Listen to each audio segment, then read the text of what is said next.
नमस्कार, news 9 network आप देख रहे हैं। देश और दुनिया की तमाम छोटी और बड़ी खबरों से आपको रूबरू कराएंगे, लेकिन उससे पहले इस विशेष रिपोर्ट को देखिए।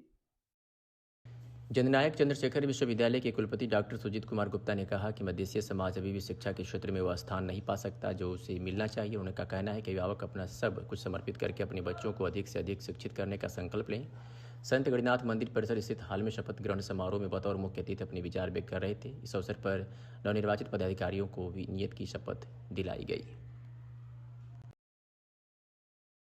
अध्यक्ष बलिया जो चुनाव हुआ उसमें निर्वाचित हुए जी। और कैसा लग रहा है आज आपको संत गणिनाथ सेवाश्रम मंदिर का? आज हमको सेवा करने का समाज का और मंदिर का दोनों का मौका मिला और एकता और संगठन पूजा पाठ सबको लेकर चलना, मंदिर का पूजा वजह से।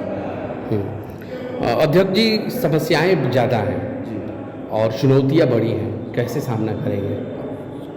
अपनी निष्ठा से और कर्मठता से हम लोग निपट लेंगे और एक दूसरे को सहयोग लेकर करते। क्या एम है, क्या कुछ कर गुजरना है? मंदिर का विकास करना और समाज का विकास करना।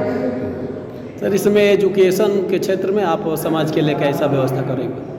एजुकेशन के लिए तो हम लोग का ध्यान अभी नहीं है, लेकिन अब करना है। अब नए हम लोग कमेटी आई है। ये बैठक में एजुकेशन पर काफ़ी वक्ताओं ने केवल एजुकेशन को ज़्यादा फेस किया है, तो अब एजुकेशन के लिए स्कूल मंदिर द्वारा कहीं कहीं खुलवाया जाएगा और कहीं ना कहीं उसका कोचिंग भी खुलवाया जाएगा। इसलिए क्योंकि समाज के बच्चों को आगे बढ़ाने के लिए आप लोग सहयोग करेंगे। मंदिर कमेटी करेंगे। ठीक। मैं राजेश कुमार गुप्ता जी बाबा गणिनाथ समिति चुनाव में उप मंत्री का दायित्व मुझे मिला है। यह दायित्व निर्वाचन द्वारा मिला है। क्या कुछ रहेगा इस वर्ष कार्य? आज तो बहुत अच्छा रहेगा। हम लोग का टीम एक ऐसी कार्यकारिणी बनी है और सभी लोग एक दूसरे का सहयोग करेंगे, एक दूसरे का सहयोग से कार्यकारिणी चलेगी। राजेश जी, सुना है कि 12 वर्षों बाद लोकतांत्रिक तरीके से इस बार चुनाव हुआ है। हाँ, चुनाव तो ऐतिहासिक रहा है इस बार और चुनाव चर्चा में भी रहा है। जो जिस दिन चुनाव हुआ था वही तमाम रोड पर लोग आते जाते एक बार जरूर रुक कर देख रहे थे क्या चल रहा था, लोग पूछ भी रहे थे और लोगों ने सराहना भी किया इस चुनाव का। मैडम, अपना परिचय दीजिए। मेरा नाम Durga Devi, advocate and media प्रभारी हूँ और आज गणिनाथ मंदिर में मेरा शपथ ग्रहण, हम सभी कार्यकारिणियों का शपथ ग्रहण हुआ है, जो कि प्रत्याशी के रूप में हम लोग उठे थे और अच्छे पद पे हम लोग की नियुक्ति हुई है। आपको कौन सी जिम्मेदारी मिली है? हमको संगठन मंत्री की जिम्मेदारी मिली है। यह जिम्मेदारी बहुत बड़ी जिम्मेदारी है। आप एक तो महिला हैं और समाज का कार्य क्षेत्र बहुत बड़ा है। इस जिम्मेदारी को कैसे निर्वहन करेंगे? बिल्कुल करेंगे।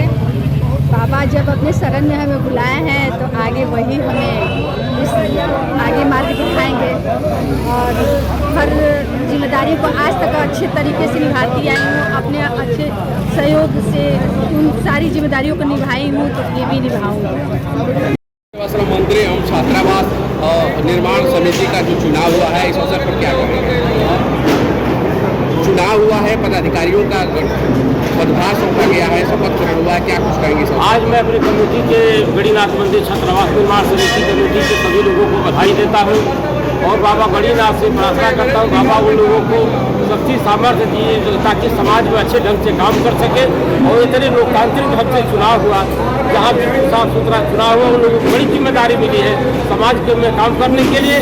पूरा मैं बाबा से प्रार्थना करता हूँ सबको शक्ति दे और सब पूरे समाज के लोग, हम लोग सामाजिक रूप से, शैक्षिक रूप से, राजनीतिक रूप से हम लोग काम करने के लिए आज मनसा बना करके और समाज में काम करने के लिए हम लोग निकले हैं।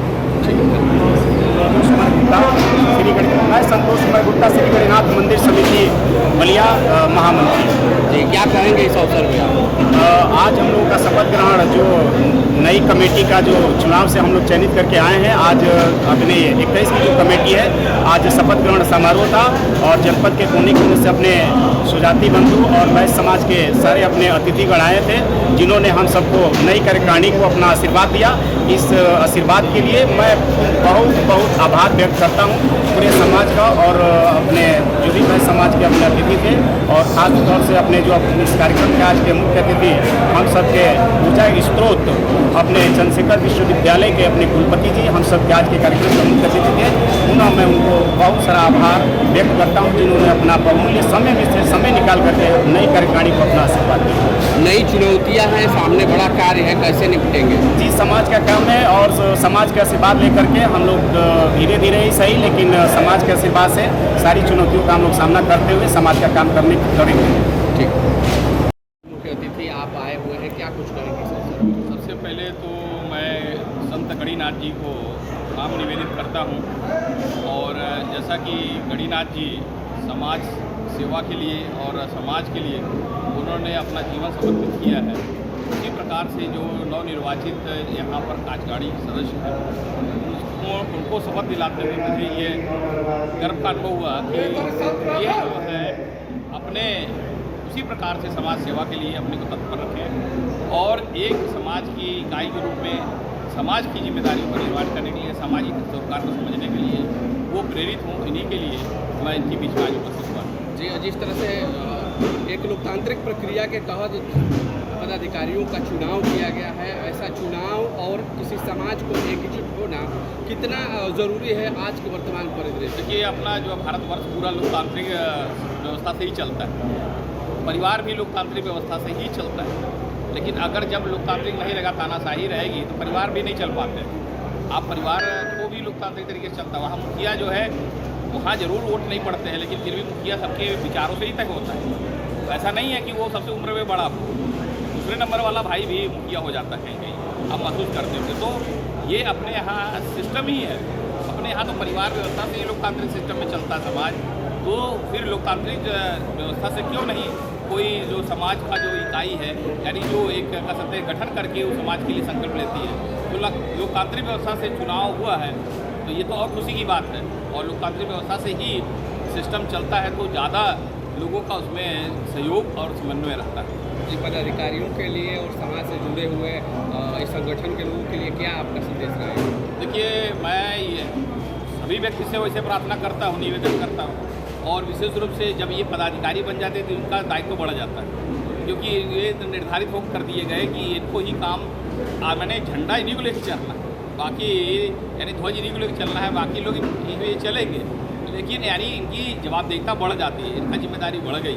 तो ये पदाधिकारी अपनी जिम्मेदारियों का निर्वहन करने के लिए, दूसरी बात रही किस लिए बने हैं, ये मुख्य बने हैं, ये कोई कह सकते हैं कि धर्म गाही के लिए थोड़ा बने, ये बने हैं समाज की सेवा के लिए। तो समाज में जहाँ पर भी लगेगा कि समाज में कहीं कमी है, या समाज में कोई ऐसा वंचित रह जा रहा है सुख सुविधाओं से या संसाधनों से, उन तक ये पहुँचने का पूरा प्रयास करेंगे।